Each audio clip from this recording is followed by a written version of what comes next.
अनुलोम विलोम के अभ्यासों से हम अपने जीवन को स्वस्थ करेंगे। मानसिक बीमारियां, शारीरिक बीमारियां, इन सभी प्रकार की बीमारियों को इसी अभ्यास के द्वारा हम दूर कर सकते हैं। तो आइए हम अनुलोम विलोम का अभ्यास करते हैं। इसकी विधि को पहले समझते हैं। किसी आसन में बैठ जाते हैं, सिद्धासन, सुखासन या पद्मासन में, और बाएं हथेली को ध्यान मुद्रा में अंगूठा और तर्जनी के अग्रभाग को मिलाकर और बाकी तीनों उंगलियों को सीधा रखते हैं और ये हथेली को घुटने पे लाके रख देते हैं। हथेली आसमान की तरफ खुली हो, दाहिने हाथ को ऊपर उठाते हैं और तर्जनी को मोड़ लेते हैं। दाहिने अंगूठे को दाहिने नाक पे रखते हैं। बाएं नासिका से धीरे धीरे प्राणवायु भरेंगे 5 सेकंड तक। फिर बाएं नासिका को बंद करके दाहिने नासिका से धीरे धीरे सांस को छोड़ते हैं। फिर दाहिने नासिका से सांस भर के अंगूठा से दाहिना नाक बंद करके और बाएं नासिका से प्राणवायु को बाहर करते हैं। तो आइए इस अभ्यास को हम 5 मिनट तक से लेकर के 15 मिनट का अभ्यास करेंगे। तो आइए सब मिलकर के करते हैं भाई बहन।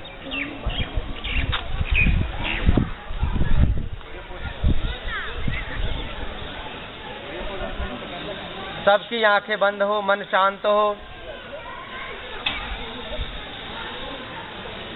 धीरे धीरे जितना लंबा लंबा हम सांस भरेंगे वो हमारे लिए औषधि है। प्राण ही औषधि है, प्राण ही भोजन है, प्राण ही परमात्मा है, प्राण ही जीवन है, प्राण ही शरीर है। धीरे धीरे सांस को भरते और छोड़ते समय नाक से आवाज नहीं निकालना है। जिस माँ बहन का आवाज निकल रहा है नाक से सांस भरते समय, तो समझिए कि वो तेज गति से सांस भर रही हैं। और धीरे धीरे सांस भरिए।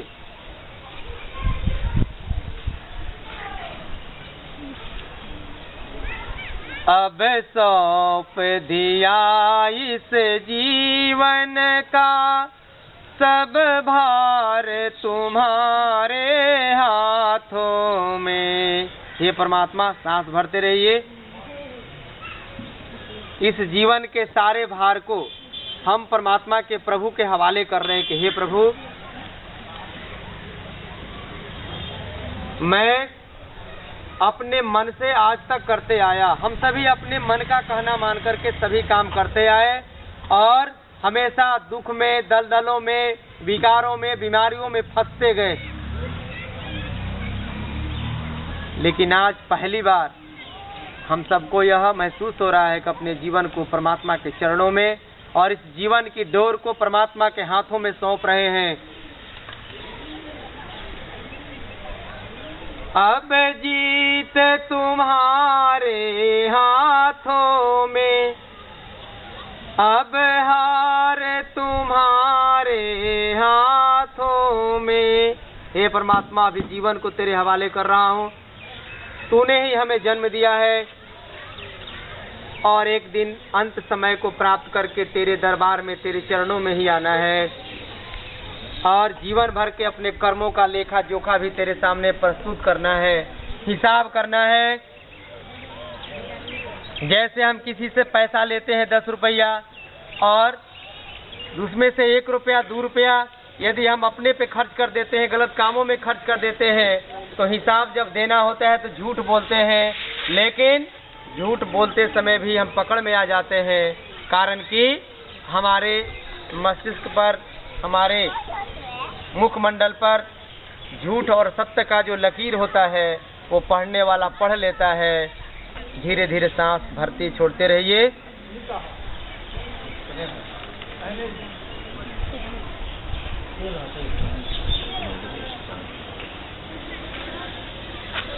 धीरे धीरे सांस को भरिए। कोई आंख नहीं खोलेगा अभी।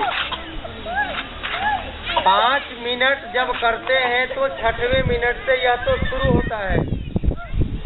5 मिनट तो मन को समझाने में, तैयार करने में लग जाता है कि रे मन, तू तो बड़ा दुष्ट है, पापी है, तो हमेशा गलत कामों में लिप्त करा देता है, हमें सत्य से असत्य की तरफ ले जाते हो, हमें प्रकाश से अंधेरे की तरफ ले जाता है और हमें परमानंद की प्राप्ति से विमुख करके और तत्कालिक आनंद और तत्कालिक क्षणिक लाभ की तरफ हमेशा मोड़ देता है। इसलिए परों पे ही मनस पापा किम संस्थानी संस्कृति। अरे मन के पाप मन को डांटते हैं, मन को समझाना पड़ता है, मन मानता नहीं है, मन बहुत बिगड़ैल है और मन के आगे हम हार भी मान जाते हैं कभी कभी। लेकिन आज हमें मन के सामने हार नहीं मानना है। मन हमारे नेतृत्व में चले, हमारे आत्मा के और परमात्मा के कहे अनुसार मन चले। योग चित्त वृत्ति निरोधः, चित्त की वृत्तियों को शांत करते हुए, जैसे तालाब के जल में कोई ढेला फेंकते हैं और शांत सरोवर उसमें लहर पैदा हो जाने से उसका जल गंदला हो जाता है, उसी प्रकार हमारे मन में जब विकार गाली गलौज तनाव करते हैं तो इन्हीं तरंग से हमारा शांत मन भी अशांत हो जाता है। धीरे धीरे सांसों को भरते रहिए और ध्यान लगाते रहिए परमात्मा में, सांसों में। सांस कैसे अंदर जा रहा है, सांस कैसे बाहर निकल रहा है।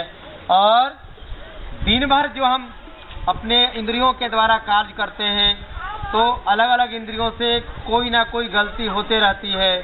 तो यह अभ्यास करते समय आत्मचिंतन, आत्मावलोकन, आत्मनिरीक्षण, आत्म परीक्षण भी करते हैं कि हमें दिन भर में कहाँ कहाँ हमसे भूले हुई, कहाँ कहाँ हमने चूक किया, और उन सारी गलतियों को एक बार याद करते हुए दूर करने का पुनः संकल्प लेते हैं कि अब से मैं इन गलतियों को दोबारा नहीं दोहराऊंगा।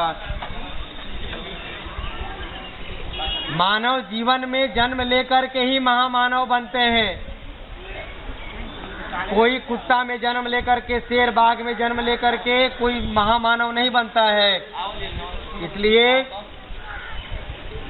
हम सबका सौभाग्य है कि हम पिछले लाखों जन्मों में बढ़िया काम किए होंगे, तभी जाकर के इस परमात्मा के जितनी कृतियां हैं उनमें मानव सबसे सर्वोत्कृष्ट कृति है। मानव की आकृति को हम सब पाए हैं। अब मानवता को अंदर धारण करते हुए गायत्री मंत्रों का भी आप मानसिक रूप से जप कर सकते हैं। ओम भूर्भुवः स्वः तत्सवितुर्वरेण्यं भर्गो देवस्य धीमहि धियो यो नः प्रचोदयात्। ओम असतो मा सद्गमय तमसो मा ज्योतिर्गमय मृत्योर्मा अमृतम गमय।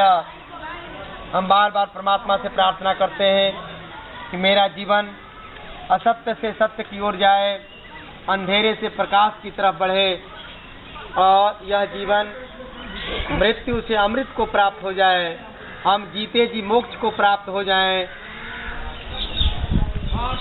लगातार अभ्यास करते रहें।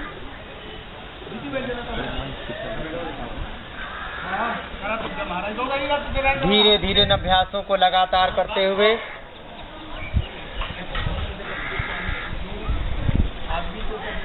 अष्टांग योग महर्षि पतंजलि ने बताया, यम नियम आसन प्राणायाम प्रत्याहार धारणा ध्यान और समाधि। धीरे धीरे सांस भरते रहिए। यम और नियम हमारे जीवन को सुचारू रूप से चलाने के लिए है, हमारे आहार व्यवहार को बदलने के लिए है, अपने शरीर को अपने मानसिक रूप से तैयार करने के लिए, वैचारिक रूप से तैयार करने के लिए यम नियम का पालन करते हैं। यम के भी 5 भेद हैं, सत्य, अहिंसा, अस्तेय, अपरिग्रह, ब्रह्मचर्य।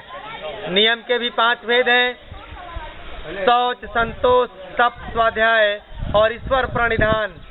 यानी हमें हमेशा सत्य के मार्ग पे चलना चाहिए, हमें असत्य के रास्ते पे नहीं चलना चाहिए।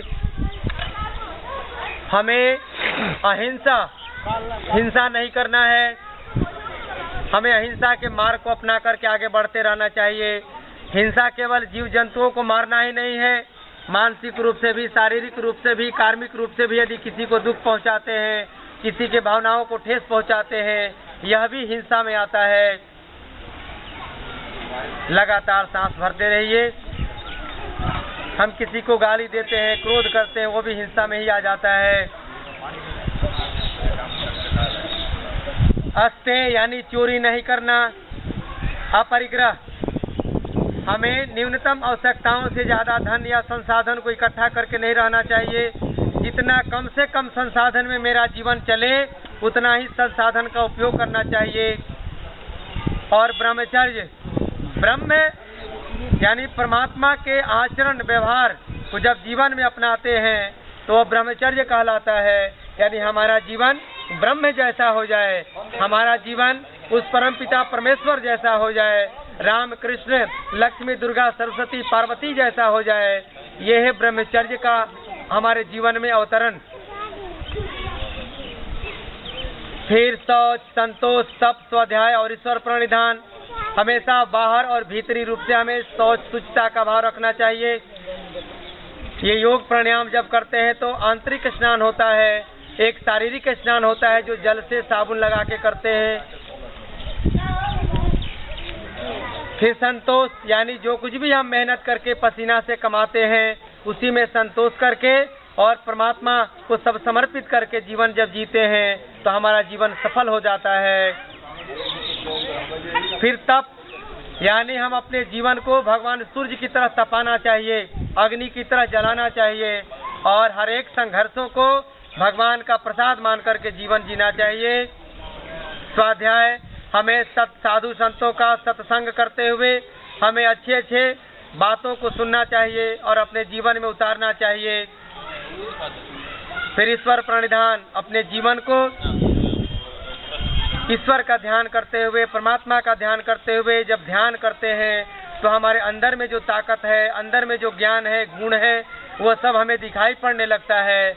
और जब इतना अभ्यास जीवन में शुरू करते हैं तब जा करके हमें आसन, प्राणायाम और अष्टांग योग का पालन करने में आनंद आता है। तो इन्हीं संकल्पों के साथ हम धीरे धीरे हाथों को नीचे करते हैं और अपने आँखों को धीरे धीरे खोलने का प्रयास करते हैं और हाथ जोड़ करके सबके भीतर जो कुछ भी दिखाई पड़े उसमें परमात्मा का विराट स्वरूप का दर्शन करते हुए सबके प्रति समभाव, सबके प्रति प्रेम, करुणा, दया, सेवा, परोपकार का भाव रखते हुए हम अपने जीवन को आज से जीने का प्रयास करेंगे। ओम।